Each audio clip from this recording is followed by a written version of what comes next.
Free to Cook with ECP-TV, and I am here with my co-host this week, Paul Perry. He is the Precinct 3 County Commissioner. I've said that so many times now because we've had to do so many takes that I don't even know. And I just wanted to say a funny joke when I first said it about how people don't like you or do like you, but now I've said it 4 times, so who cares? I'm a lightning rod. I like you. Yeah, there you go. I like you. So. Thank you. Okay, we're going to talk about the historical courthouse monument protest. Talk about it. Let's talk about the fact that there's some things that have, like, you can't just take a statue down. No, we have, the courthouse itself was accepted by some historical groups, and we have some different agreements that accepted the courthouse as is. So it would not be as simple as removing it, and we're not going to remove it. I really don't look for it to be on an agenda. I do recognize people have a right to protest, and they have a right to be concerned about whatever they're concerned with, but the fact is this monument's been in place since 1912, and I don't see it leaving anytime soon. And it says it's in honor of the dead and living of Ellis County who wore the gray.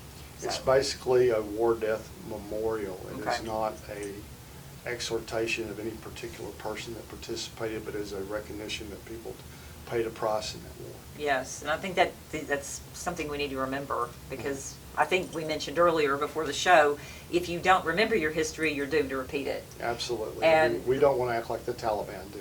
And I mean, the way schools go now, where it's just all about taking a test and knowing how to do that. I'm not in school, but I know teachers have it hard nowadays because they're not able to teach like we may have been taught when we were younger.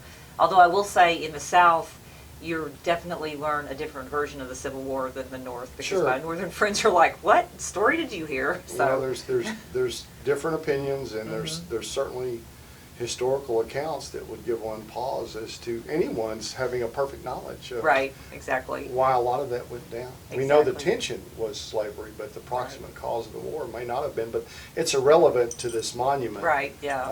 The fact is that the monument stays. So there's protests going on at the courthouse every Thursday, I think, but those are not about the statue. That's more about what's going on with Black Lives Matter and all that, right? Is it okay? So is that still happening every Thursday? My understanding is there could be another protest this weekend. It's Juneteenth. It's a very important date that we recognize the fact that this is we're celebrating the date that African American slaves in Texas became aware that they had been liberated. So, all right. And I think that's an important holiday, and I believe the holiday should be recognized. I hope that any protests and gatherings are peaceful, and I hope that they are organic and people in this county, and they are enjoying themselves and celebrating and remembering and doing whatever they want to do. And I just hope that, once again, it's an organic county celebration. Right, okay. So that's in the last couple of papers, the protest and the historical courthouse monument. What happened at Commissioner's Court yesterday? Anything exciting? Well, we discussed whether the appraisal offices were going to be open, and found out I put this on the agenda last Thursday, and something happened that was miraculous. Monday, the appraisal office opened after notification went out on Thursday that it was going to be on the agenda. The Waxahachie appraisal office opened on Monday, and my understanding is some others, including Midlothian, opened on Tuesday. Okay, and Red Oak, you said, was going to open as well? I believe it opened as well, too. Okay. The thing, too, about that if I find out it didn't, I'll put it back on the agenda. Okay. Because there's some kind of magic there I don't understand. I just want to point out this beautiful bull snake that you took a picture of that ended up in our paper.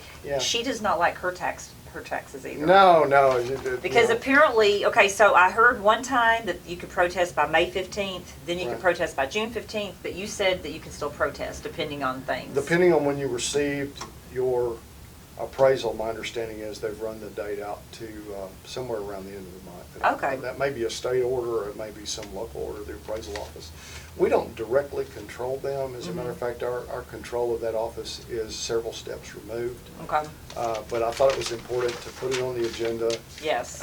Get some suggestions from the public. I think they want us to go forward and ask our legislators to maybe start some initiatives to where we could, and I agree with these, elect some of our appraisal board members and maybe our chief appraiser. And I know that they're all going to call me and say they don't like that for various reasons, but the fact is I think we've reached a point where we need to elect those people. And I understand in some states that don't have an income tax, are similar to Texas, that rely on ad valorem property taxes, and that they elect chief appraisers in some of those counties. Okay. And so that's not a bad idea.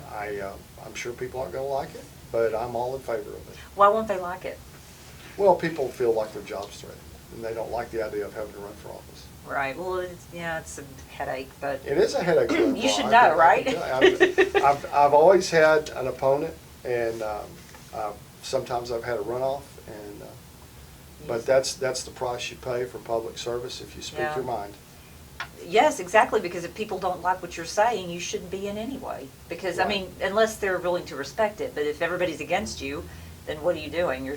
Because your job is representing your constituents. Well, right? And there would, in my mind, there would be some protection from somebody pandering to the public in those positions, because you do have to worry about, there's a state office that audits these appraisal districts. Okay. But, you know, that's all we hear here. That's all we hear in Ellis County when I talk to the members of the appraisal board in some cases is, well, we've got to worry about what the state thinks. Well, it's true, we do. Right. But also this last deal, the algorithm, whatever formula they used, seemed like in a lot of cases it was a little high. Now, you can say that's why we have a system that you can appeal, but the fact is the appeal inconveniences the taxpayer. Okay. So if we could be a little bit more conservative on those appraisals, we'd have a lot less inconvenience. Maybe we need a few less employees down at the appraisal office, because we wouldn't be dealing with these angry groups of people, righteously indignant, that are down there and having to exercise their right to appeal. Okay. Maybe we could have a little bit less of that with a little bit more conservative estimate of what the valuations are. Okay, all right. And speaking of elections, June 29th is when the early voting starts for the one election here in the runoffs, Republican Sheriff Chuck Edge and Brad Norman for sheriff. And then what is the actual election date? Is it July 14th? It's the 14th, okay.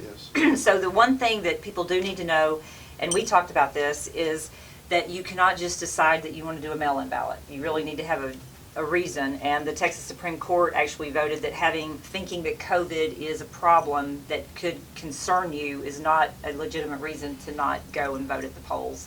And I liked what you said about the fact that a lot of people are, you know, having their fingers cut off and all kinds of things in other countries, and we're telling them go to the polls, and then we didn't even do that. And you know, yeah, we involved our troops in the Middle East at quite a cost to families and the soldiers we lost and the people that came back and are not, you know, they're injured. I have PTSD. I mean, and one of the things they did is secure the right to vote for people in some of those countries. Exactly. I think we need to remember that. I agree with you on that. And people can glove up and mask up and go vote. They can protect themselves. I mean, and if somebody's literally sick or can't, and they really have an issue, I get it. And I think we respect that. Sure. But, you know, I think people... And wear some eye protection, according to what I read, if you're really concerned. Really? Yeah. Okay. Yeah. Okay, high-speed rail in Texas. I'm going to have State Representative Carl Sherman on, and hopefully John Ray, to talk about this, because I know there's a lot of issue about this high-speed rail. What do you think about it? Well, I think unfortunately the way it's designed will be a rip-off of the Ellis County taxpayer, because we will have lands that will be impacted by that train that will never be, their values will never be assessed correctly. Their values will be diminished. We'll have farmers inconvenienced, we'll have landowners inconvenienced, and I'm totally against it. Okay. I agree with our county court. We have a resolution against it, and I stand firm behind that resolution. Okay, that's good to know. So we have 1 minute left. I just want to plug our movie that we're going to be doing. Okay. Paul and I and a couple of other people are producing a film here in Ellis County, and I think your wife might direct it. What's her name? Rebecca. And Hi, Rebecca. This will be new to Rebecca. Well, you told me you told her. I've discussed it with her, yes. Look, he's blushing. I actually made him blush. I'm just thinking about the beating I get when I get home. So, well, okay, we're wrapping it up. So thank you, Paul. I hope you come back and co-host with me soon. I really enjoyed it. Thanks so much. Thank you. I'm Rita Cook with ECP-TV.